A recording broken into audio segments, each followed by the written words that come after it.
Onde está meu livro, meu livro, meu livro, meu livro. Tá aqui.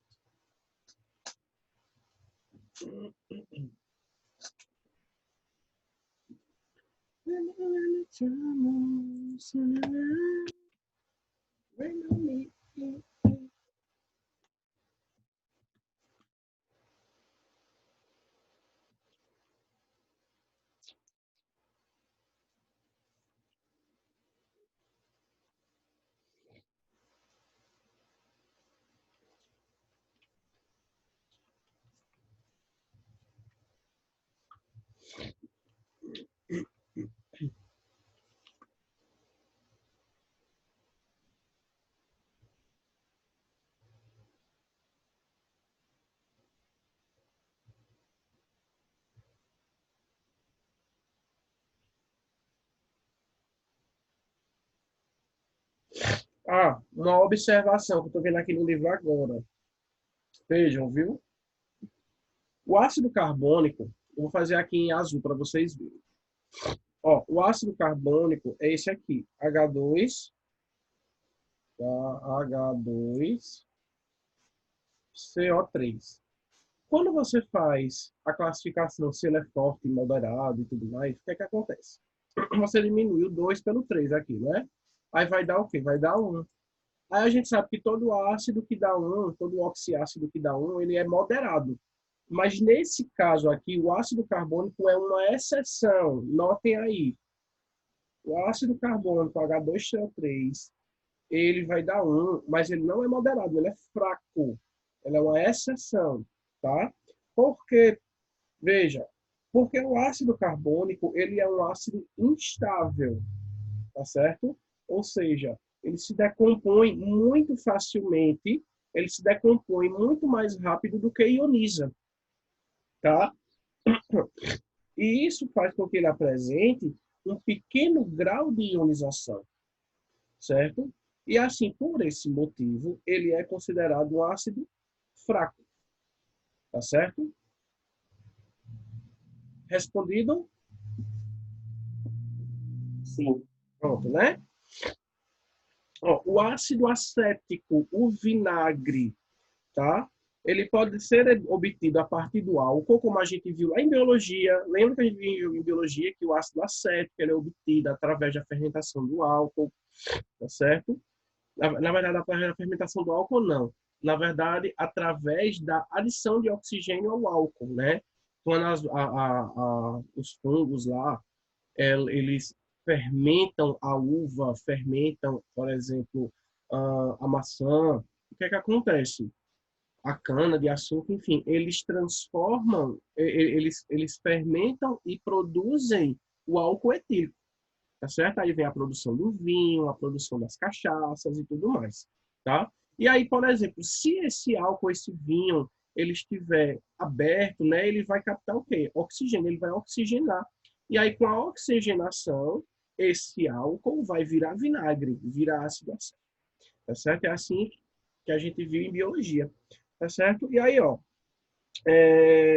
como vocês podem ver, ó, o vinagre ele pode ser obtido a partir do álcool, o que acontece, por exemplo, quando o vinho azeda, entre aspas, né? Quando o vinho não, passa muito tempo, estraga, enfim.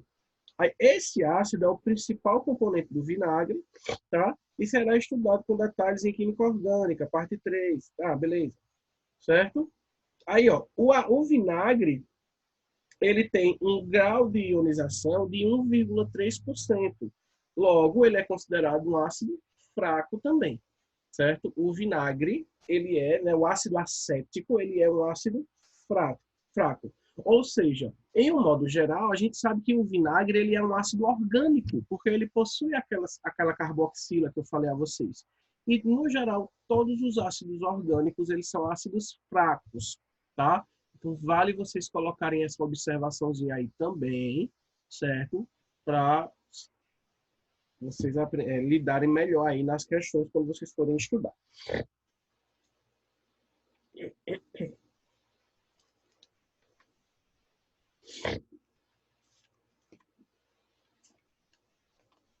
Aí vejam, eu passei um exercício, não foi para vocês, Acredito eu que vocês não conseguiram fazer aquele exercício daquela foto do livro, não foi? Porque tinha algumas coisas que eu não tinha explicado ainda, mas agora vocês já conseguem fazer, certo? Porque tem a questão da nomenclatura, da ionização, tem um monte de coisa aqui. Aí vocês já conseguem fazer aquele exercício que eu passei, certo? Então tentem fazer ele, quando for na quarta-feira a gente tenta corrigir pelo menos metade de um e metade de outro.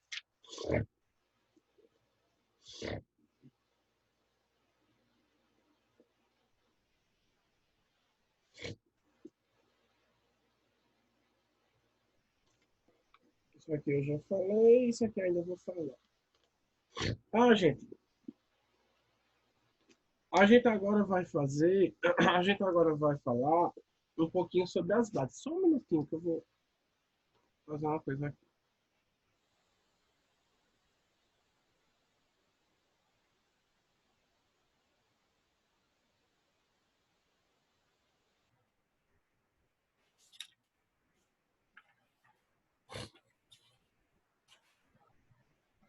Ó, as bases. Gente, as bases, elas também são chamadas de hidróxidos, tá certo? Bases também são chamadas de hidróxidos, tá? E aí, ó, como regra geral, o que é uma base, né? Como um conceito geral, o conceito de Arrhenius, quando ele estava lá estudando esses compostos, o que seria uma base, o que seria um hidróxido. Então, uma base, né, é toda substância, certo? Que quando colocada em água, ele vai sofrer o fenômeno de dissociação. Lembra que o fenômeno de dissociação é diferente do fenômeno de ionização, tá? No fenômeno de ionização, por exemplo, a gente tem aqui, por exemplo, HCl. A gente tem um composto molecular, tá certo? A gente formado por dois ametais, hidrogênio mais um ametal. E quando colocado em água, o que é que vai acontecer? Esse hidrogênio, ele vai se desprender da molécula de cloro, porém, esse hidrogênio ele vai se ligar às moléculas de água, certo? Formando esse composto aqui, H3O+, certo? E aí eu formei o íon. E o cloro, ele vai ficar separadinho também, certo? Formando o íon, o ânion de carga negativa, tá? Isso é o processo de ionização, quando a gente tem a formação de um íon. No processo de dissociação, não acontece dessa forma. Por quê? Porque o processo de dissociação, ele vai acontecer justamente com compostos iônicos, certo? Então, se eu já tenho um composto iônico, quando eu adiciono ele em água, ele só vai se desprender. Ninguém vai se ligar com a água, certo? Porque a gente já tem esses íons soltos, certo? E aí, ó, esses íons que já são dos compostos, eles vão gerar uma carga nessa solução, tá? Então, vejam, por exemplo, aqui. Vejam essa base, NaOH. Preste atenção. Primeiramente, toda base, para ser formada, ela vai ser formada por um metal, ó, metal mais uma hidroxila. O que é a hidroxila? É quando a gente tem um oxigênio e um hidrogênio juntos. E aí, como a gente só tem o oxigênio e o hidrogênio, se a gente tivesse outro hidrogênio, a gente teria H2O, mas a gente só tem um hidrogênio. Então, essa hidroxila ela vai ser o quê? Ela vai ser negativa. Tá vendo? Então, toda base é formada por um metal mais uma hidroxila. Eu acho que eu expliquei essa questão da hidroxila a vocês numa aula aí de ligações químicas. Se eu não me engano, eu expliquei isso. Não foi, Isabela? Tu lembra? A formação da hidroxila. Parece sim. Não foi? Acho que foi em ligações iônicas, um negócio assim. Aí, vejam. Metal mais hidroxila forma base. Vejam como é diferente agora o ácido, a questão do ácido. Ó. O ácido ele vai ser hidrogênio mais a metal. Tá vendo? Ó? O ácido vai ser hidrogênio mais a metal. Vejam que o ácido ele é totalmente diferente da base, é o contrário da base. Tá certo? Então, ó, se toda base forma uma hidroxila, ele é formado por um metal mais uma hidroxila, aí a gente tem aqui, ó, quando a gente coloca em água, ó, esse sódio aqui, que é positivo, ele se desprende da hidroxila, que é negativo. E aí ele liberou quem? Ele liberou uma hidroxila aqui, ó, quando foi colocado em água. Se dissociou, se separou.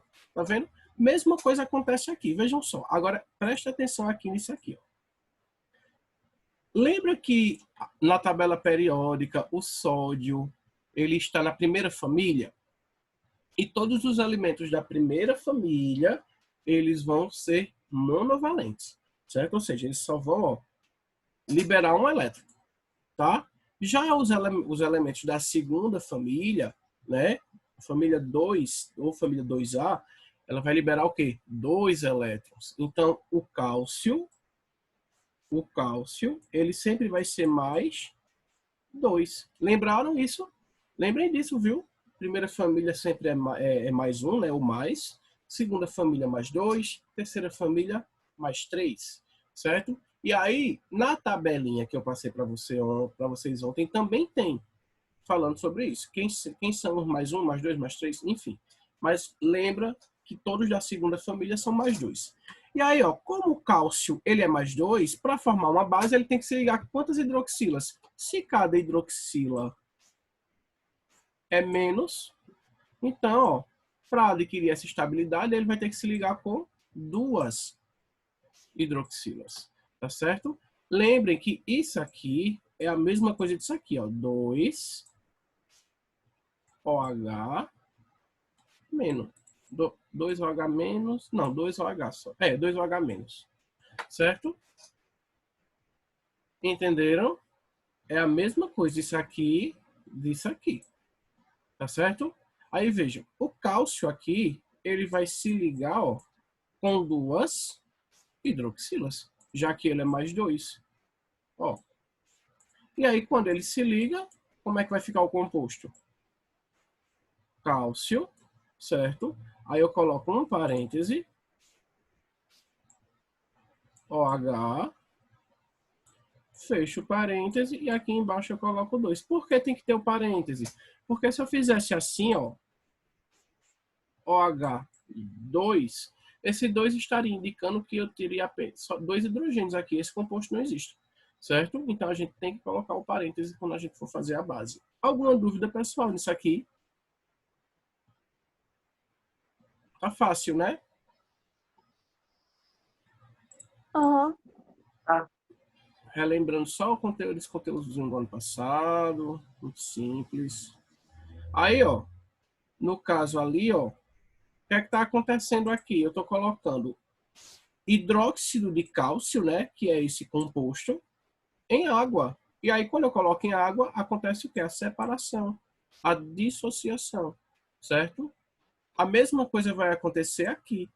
Percebam que o alumínio é quanto? Mais 1, mais 2 ou mais 3. Se eu tenho 3 aqui, ele é mais 3, gente. Certo? Então, o alumínio, ele é mais 3. Certo? E ele vai se ligar com quantas hidroxilas? Com 3 hidroxilas. Com 3 OH menos. E aí, quando ele se liga, ele forma esse composto. Al, parêntese, ó, OH3. Hidróxido de alumínio. Tá certo? Quando eu coloco o hidróxido de alumínio, acontece esta reação. A dissociação, né? Vem 3 alumínios para um lado e 3 hidroxilas para o outro. Tá vendo? Ó? Isso é o processo de dissociação. Veja que ele é mais fácil um pouquinho do que o dos ácidos. Tá certo? Dúvidas nisso aqui? Não. Não, né? Então, ó. Beleza. Tá? Então, toda base ela vai sofrer dissociação, liberando hidroxilas, certo? Na solução, tá? Para formar uma base, eu preciso de um metal ligado mais uma hidroxila. Lembrando que o metal fica na esquerda e a hidroxila fica na direita. Enquanto nos ácidos o hidrogênio fica na esquerda e o ametal fica na direita. Veja como é realmente o contrário, a base do ácido, tá? As bases são formadas por ligações iônicas e os ácidos são formados por ligações moleculares, por compartilhamento de elétrons. Tá vendo? As bases são sólidas e os ácidos são líquidos. Veja que coisa, é totalmente o contrário, gente. Tá? Os ácidos, eles existem vários ácidos voláteis e alguns ácidos fixos, mas com relação às bases, a maioria delas, ou pelo menos quase todas, são fixas. Não existem bases voláteis, a não ser que elas sejam adicionadas em água, até porque são sólidas. Certo? As bases voláteis são bem poucas assim. Deixa eu ver se não tem mais nem nada aqui para falar a vocês.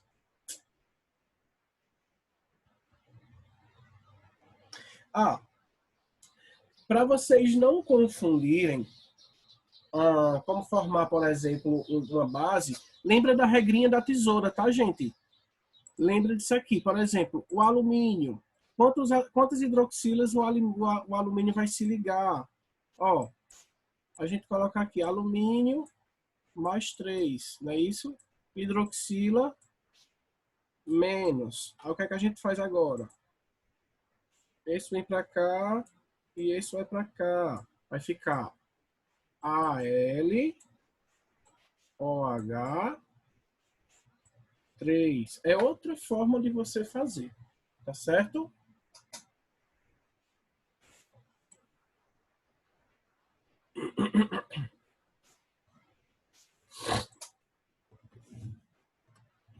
Nomenclatura agora não, peraí. Deixa eu ver outras coisas. Classificação, melhor. Deixa eu ver aqui, classificação, beleza. Vamos lá, gente. Como é que a gente classifica as bases? A gente pode classificar as bases pelo número de hidroxilas que ela libera, tá? Então, por exemplo, deixa eu ver aqui. Quando a base libera uma hidroxila, a gente chama ela de monobase, tá certo? Então, por exemplo, aqui, esse composto. O sódio, que é NaOH, tá vendo? Então, quando colocar em água, isso aqui separa, né? E aí ele libera essa hidroxila na água. Então, é uma hidroxila só, monobase. Aqui, ó, hidróxido de amônio, ó. É isso aqui, ó. Eu separo a hidroxila desse NH4, certo? E aí, como só é uma hidroxila, ó, monobase. Se libera duas, dibase. Se libera três, tribase. Se libera quatro, tetrabase. Fácil. O número de hidroxilas liberadas vai ser justamente o número que está aqui embaixo, ó, da hidroxilazinha. Tá vendo?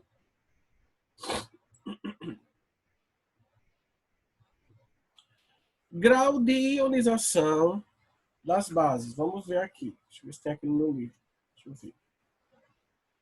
Vejam.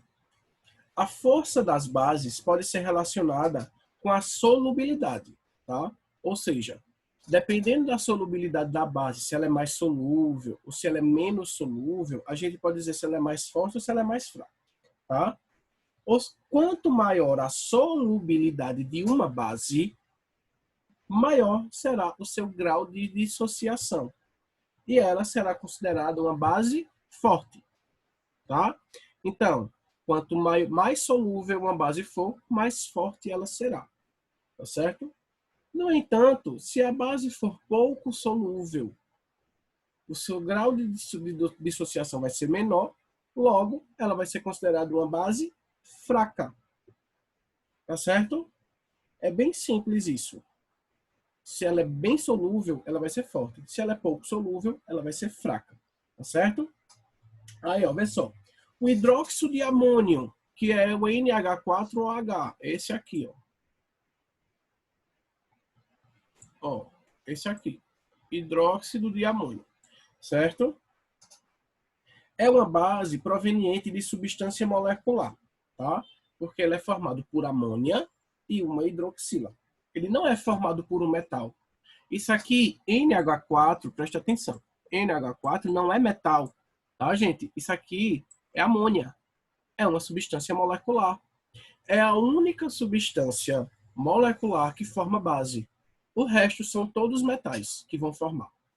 Lembra bem dessa seção. É a única substância molecular, à base de ametais, certo? Que vão formar bases. A amônia, tá? E aí, pela amônia ser uma substância molecular, não ser um metal, vai haver uma contradição nessa regra de dissociação, né? Dessa regra de força das bases, tá? Embora ela se dissolva facilmente em água, apresenta um grau de ionização muito pequeno. Veja, eu falei o quê? Que para a base ser forte, ela tem que ser bastante solúvel em água, ela tem que se dissolver bastante em água, tá? Só que nesse caso, o hidróxido de amônio, ele se dissolve muito facilmente, ele é bastante solúvel em água. Então, pela regra, o hidróxido de amônio deveria ser o quê? Deveria ser forte, mas ele não é. Ele é uma base fraca. É a única base solúvel fraca, certo? E por quê? Porque ela é formada por compostos moleculares. E compostos moleculares têm uma maior facilidade de ter solubilidade. Tá certo? Alguma dúvida? Como é que a pessoa sabe se ela é solúvel ou não? O hidróxido de amônio, porque outro... Não, tipo uma base normal. a gente vai chegar lá. Quando a gente for falar de solubilidade, cadê? Solubilidade, aí a gente chega lá. Calma um pouquinho, tá certo? Porque uma coisa liga a outra, né, Nanda? Aham. Mas a gente vai chegar lá, tá? Deixa eu ver se tem aqui. Se não tiver aqui, tem no livro. Peraí. Entenderam essa parte, gente? Acho que sim, né?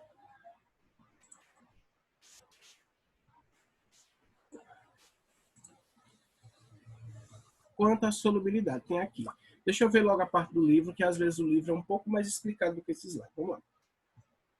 Aí vamos lá. Classificação quanto à solubilidade das bases em água. Tá certo? Então, ó, deixa eu ver aqui. O quadro ao lado indica a quantidade de gramas de algumas bases que se dissolvem em um litro de água. A partir desses dados, podemos generalizar. Ok. Pronto. Aí, ó. Como é que a gente sabe que uma base ela é solúvel ou não? Vamos lá. Eita. As bases solúveis, né? Existem as bases que são totalmente solúveis, existem as bases que são pouco solúveis, né? Parcialmente solúveis, e existem as bases que são insolúveis, tá certo? Então veja, como regra geral, vocês já podem anotar aí, ó. As bases que são solúveis são bases formadas por metais alcalinos, tá? É a primeira família, né? Se eu não me engano, metais alcalinos. Primeira família da tabela periódica. As bases pouco solúveis são as bases formadas por metais alcalinos terrosos, que é a família 2A.